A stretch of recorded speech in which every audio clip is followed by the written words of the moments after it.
بسم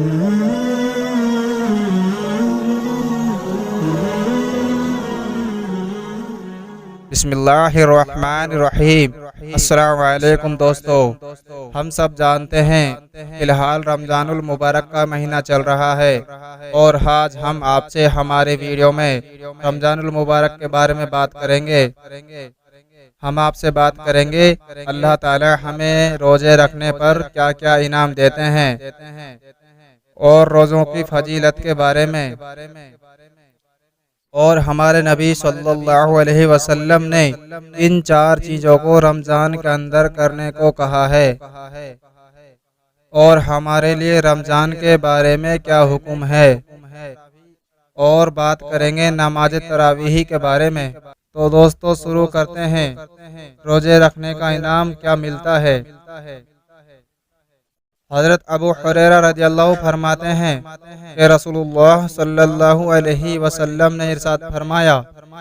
جو شخص اللہ تعالی کی رضا کے لیے ایک بھی روزہ رکھے گا تو اللہ تعالی اس شخص کو جہنم سے 70 سال کی مسافت کے برابر دور کر دیتا ہے۔ مطلب یہ ہے کہ ایک روزہ رکھنے پر روزہ دار اور جہنم کے بیچ میں 70 سال کا فاصلہ ہو جاتا ہے۔ اور اگر ہم تھوڑا سوچیں، اگر ہم نے 1 مہینے کے پورے روزے رکھے تو ہمارے اور جہنم کے بیچ میں کتنا فاصلہ ہو جاتا ہے، اور اگر ہم اب ہماری زندگی کے تمام روزے رکھیں گے تو کتنے سال کا فاصلہ ہو جاتا ہے، ذرا سوچیں۔ ہم جتنے بھی روزے چھوڑیں گے جہنم ہمارے اتنے ہی قریب آ جائے گی۔ روزے رکھنے کی فضیلت کے بارے میں بات کریں تو حضرت عبد الرحمن بن عوف رضی اللہ فرماتے ہیں کہ رسول اللہ صلی اللہ علیہ وسلم نے رمضان المبارک کی فضیلت کے بارے میں بیان کرتے ہوئے فرمایا، جو شخص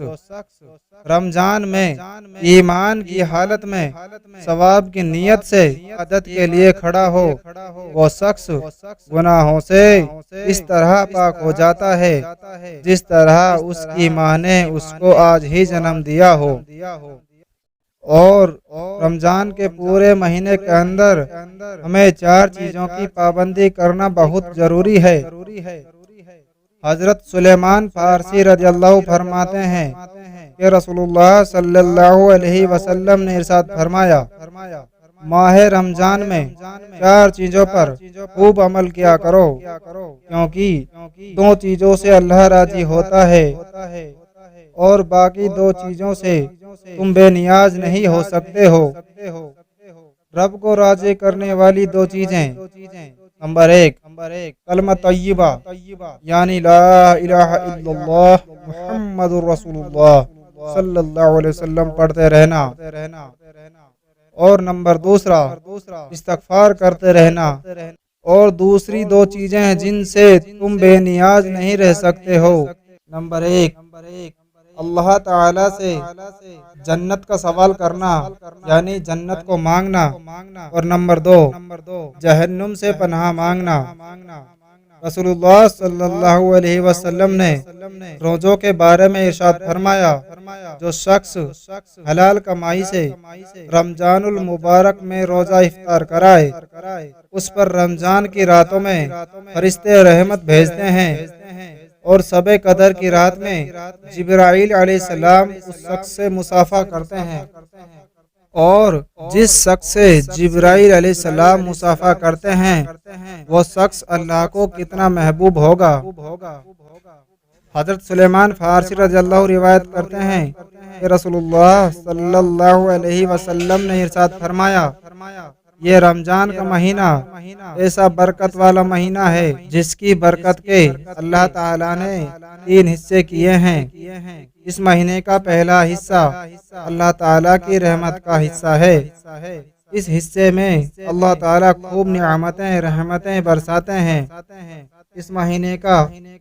دوسرا یعنی درمیانی حصہ مغفرت کا ہے، جس میں اللہ تعالیٰ نے مغفرت کے دروازے کھول رکھے ہیں، اور تیسرا یعنی آخری حصہ جو جہنم کی آگ سے پناہ مانگنے کا ہے، اور ایک جگہ ارشاد ہے اس مہینے کے اندر اپنے غلام کا بوجھ کم کر دیں، یعنی کام کم کروائیں، تو اللہ تعالیٰ اس شخص کی مغفرت فرما دیتے ہیں اور آگ سے آزادی فرما دیتے ہیں۔ اور حضرت ابو ہریرہ رضی اللہ فرماتے ہیں رسول اللہ صلی اللہ علیہ وسلم نے ارشاد فرمایا، جو شخص کسی بہت بڑے عذر کے بغیر رمضان کا ایک بھی روزہ توڑ دیا یا چھوڑ دیا تو ساری عمر بھر روزہ رکھنا بھی اس کے ایک روزہ کا بدلہ نہیں دے سکتا۔ اور قرآن میں اللہ تعالیٰ فرماتا ہے، اے ایمان والوں، جس طرح تم سے پہلے کے لوگوں پر روزہ فرض کیا گیا تھا، اسی طرح تم پر بھی روزہ فرض کیا گیا ہے تاکہ تم پرہیزگار بن جاؤ۔ نماز تراویح کے بارے میں حضرت عبد الرحمن رضی اللہ عنہ فرماتے ہیں کہ رسول اللہ صلی اللہ علیہ وسلم نے ارشاد فرمایا، رمضان ایک ایسا مہینہ ہے جس کے روزوں کو اللہ تعالیٰ نے تم پر فرض کیا ہے، اور میں نے تم پر تراویح کو سنت قرار دیا ہے۔ جو شخص اللہ تعالیٰ کے وعدوں پر یقین کرتے ہوئے اور اس اجر و ثواب کے شوق میں اس مہینے کے روزے رکھتا ہو اور تراویح پڑھتا ہو، وہ شخص گناہوں سے اس طرح پاک صاف ہو جاتا ہے جیسا کہ اس کی ماں نے اس کو آج ہی جنم دیا ہو۔